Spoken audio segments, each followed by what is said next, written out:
Hi! Magandang umaga po sa inyong lahat. My name is John Kevin Paunel at nandito po tayong muli sa Solana, Zaragoza, located here in Barangay Sapa, Libutad, Angeles City. At nasa harap po tayo ng Mira Model Unit. Meron po itong minimum lot area na 156 square meters at floor area na 144 square meters. Meron itong 3 bedrooms, 3 toilet and bathroom at 1 carport. But before we proceed on the further details of this model unit, if hindi ka pa nakasubscribe, please click that subscribe button and hit that notification bell para ma-update po kayo sa mga susunod nating videos. Alam ko po excited na sila kaya wag na po nating patagalin. Let's begin! So previously, na-vlog na po natin yung Alexandra model, the Isabela Grand, at ito pong ikatlong model unit po natin ay ang Mira model unit. Kung i-compare po natin ang Mira model unit doon sa Alexandra at saka yung Isabela Grand, pareho lang po sila, yung balcony po nila is sinakop yung halos sa harap. At yung kanilang carport po is covered na rin. Meron po silang porch. Pagdating sa setback, halos magkapareho lang naman po. Meron pong estimated na nasa 3 to 4 meters setback space or let's say mga 3 meters po. And kagaya po na nabanggit natin last time, inspired po sila sa modern Spanish architectural design. So yun po yung makikita po natin. At kung naghahanap po kayo ng mga house and lot na may bigger space, bigger floor area within Angeles City, so perfect po ang Solana Zaragoza model unit. And abangan po natin yung mga susunod na model unit. We have the Rania, Natalia. So yan po yung mga susunod at saka yung Luis. And also the Miranda model unit. Pero sa ngayon, ito na muna pong Mira ang pag-usapan po natin. So makikita naman po natin na mas malawak po yung espasyo kumpara dun sa mga, kung napapanood nyo po yung mga model units sa ibang project na vlog po natin. Naghahanap po kayo ng mas sulit, so perfect po ito. Single detached yung mga bahay dito. That's why meron tayong spaces side by side, front and back. Para dun sa mga bago pa lang na nanonood ng ating house tour, madalas po natin na-explain kapag sinabing single detached unit, ibig sabihin yung bahay nasa center of the property line. Unlike yung single attached, meron siyang firewall sapagkat yung bahay sagad sa pinaka-property line. That's why nire-require talaga yung firewall po. So dito po sa ating carport, just like what we said, dun sa ating intro, one vehicle carport pero covered na. Kasyang-kasya po yung Toyota Hiace van, Fortuner, of course, lalo na yung mga sedan. Pave na po yung ating carport. Yung setback po natin, so ito pong ganan ng ating carport all the way straight dun sa pinakalikod, yan po yung pinaka-setback po natin. Ang tansya ko po dito, estimated mga nasa 1.8 meter setback space. Nasa inyo na po if you want to extend this area or gusto nyo i-pave nyo na rin po. We have an access sa ating main kitchen. Kitang-kita naman po yung pintuan, flush door po siya. Elevated yung doorstep. Before tayo pumasok sa loob, ipakita na muna natin yung exterior details. Sa likod naman po, we have markings dito. Hindi ko lang alam kung kita sa video yung steel rod na yon. So hanggang dito siya sa property line na to. Kung paano yung distansya dito sa gilid, same lang po ng distansya dito sa likod. Mga nasa 1.8 meter setback space. Yung mga nababanggit po natin na measurement, ano lang naman po yun, empirical measurement. Para lang po sa mga nanonood natin, magkaroon silang idea. Okay, proceed tayo dito. Yung lanay po sa likod. Usually yung lanay area, ano po yan, connected sa formal dining area. Dito naman po sa likod, kung paano yung setback dun sa gilid, same lang po dito. Estimated mga nasa 1.8 meter setback space. Balik po tayo sa harap para po doon tayo mag-access sa pinaka-main door. Tara po. So nakita na po natin yung sa likod tsaka sa gilid. At pag-usapan muli natin yung sa harapan, nakikita nyo naman po, may mga mangilang-ilang pong parts po or wall na kung saan meron po naka-install na wall brick cladding. Kagaya po ng naging explanation natin last time, maganda ko kasi yung wall brick cladding para at least po less maintenance. Alam naman po natin kapag paint, mas nagpi-fade po kasi yon compared sa wall brick cladding. Okay, so proceed tayo dito. Itong area na to, pave siya. Tapos may elevation po dito. Estimated siguro mga nasa 6 inch yung elevation niya. So concrete na po itong area na to, which is our main porch. And yung front door niya, talagang dito talaga sa literal sa harap po. So steel door siya with door handrail. Okay, so pasok tayo sa loob. Sa pagpasok po natin sa interior space, we will be greeted by their formal living area. So kitang-kita naman po, we have the sofa here and another sofa dito sa right side ko. Meron tayong center table dito Actually, may mga enough space pa sa gilid Hindi na po nila nasagad po dito. We have, side table. We have the 2-panel sliding glass window tsaka mga vertical window. Yung height floor to ceiling po, estimated, mga nasa 9 feet po siya. Yung ceiling po natin, makikita nyo po, metal deck po yan. Kaya yung second floor natin, concrete slab po siya. Yung flooring natin dito sa ground floor is a ceramic floor tiles po siya. At bago tayo mag-proceed dun sa ibang details, dito muna tayo sa formal dining area. Kitang-kita naman po kung gaano nagkasya ang 6-seater dining table dito. Ito po yung nabanggit nating lanay kanina. So, pwede nyo pong extend yung sa likod. Or if ever man po, yan, pwede nyo po siyang enclose. Nasa inyo naman po kung paano nyo gustong gamitin po yung mga available spaces. So, nakita na po natin yung ating dining area. Dito naman po sa right side ko, ang main kitchen area. Medyo malapad po yung ating main kitchen countertop. Meron siyang, double stainless steel sink. Naka-tiles na rin po siya. May mga shelves and cabinets na po tayo dito. Range hood, tsaka itong gas range. Yan po. Meron tayong 2-panel sliding glass window here. Electrical outlet, tsaka switch. Tapos, ito naman po yung nagsisilbing partition. Hindi po siya concrete. Ano po siya? Wood platform po siya with shelves. Tapos, pwede po siyang gawing pantry. May mga outlet tayo dito. 2 outlet tsaka single outlet dito sa So, total of 3. Itong wall na to. At dito naman po, pag-proceed natin sa area na ito naman po yung ating service area. Meron po siyang another countertop dito. Meron siyang single stainless steel sink. May faucet, electrical outlet, at switch. Meron din po siyang window dito. Ito po yung pintuan kanina, itong flush door. Po siya? Steel flush door po siya. Tapos, since service area to, pwede ka maglaba, may main drain dito. At saka abang for a faucet. Kaya, halimbawa, maglalagay ka ng washing machine. So, dito nyo po siya pwedeng ipesto. May outlet ho tayo dito. So, ayun po. Medyo spacious po siya. And I can say na itong ground floor natin, open concept space. Pag sinabing open concept space, walang masyado po siyang partition. Nagmumukhang malapad po yung interior space. Dito naman po tayo sa area na to. Before we go upstairs, check muna po natin yung common toilet and bathroom. So this is the common toilet and bathroom. Wood flush door po yung ginamit po dito with steel door jamb. Awning type window which serves as an air vent. Meron tayong water closet, tsaka lavatory, shower. Yung sa shower area po natin, yung tiles niya po, halfway lang siya. So, hindi po siya floor to ceiling. Tapos yung height, floor to ceiling din, yung height clearance natin, mga nasa 9 feet. Kasing taas lang po nito. Medyo mas mababa lang ng konti. Hindi siya, of course, level.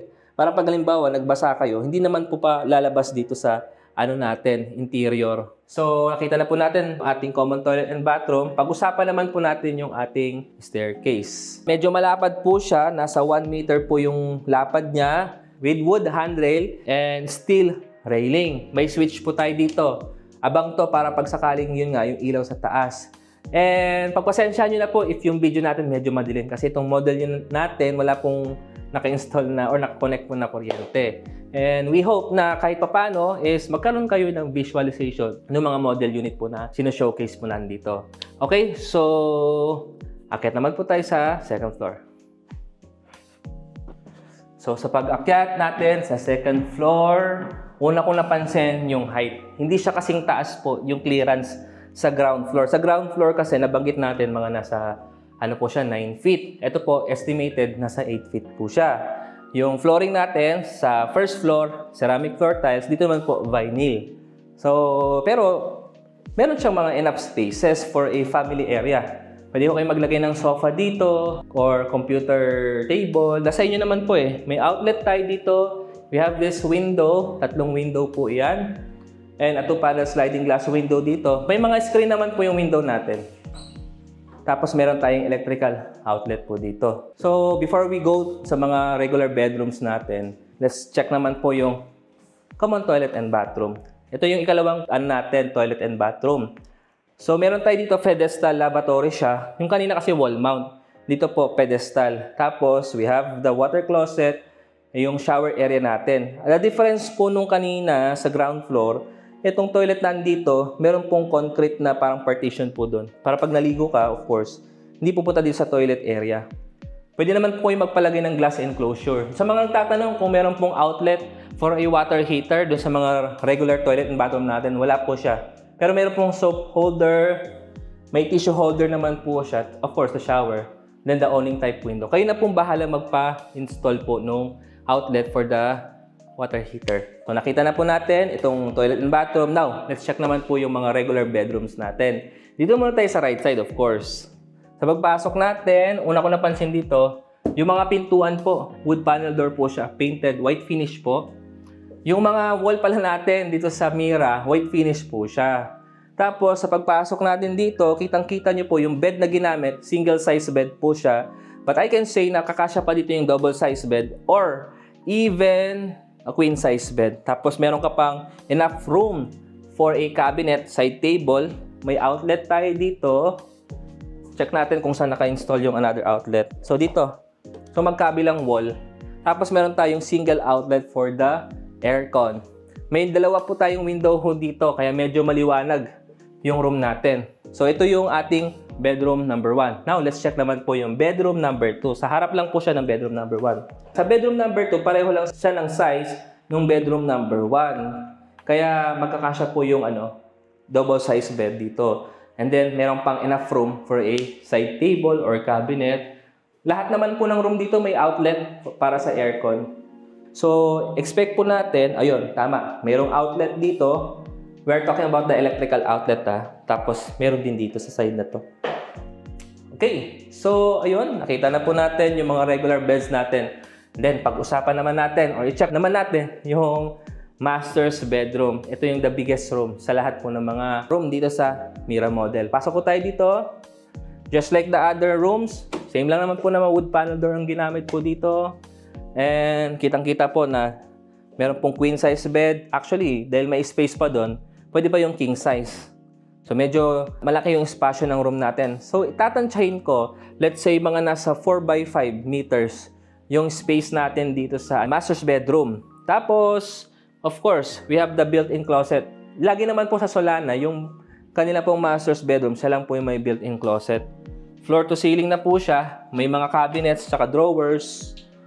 Tapos may for hanging of clothes. And beside our built-in closet, ito po yung ensuite toilet and bath natin. Mas spacious po yung room ng toilet and bathroom dito compared sa mga regular toilet and bathroom na view na po natin.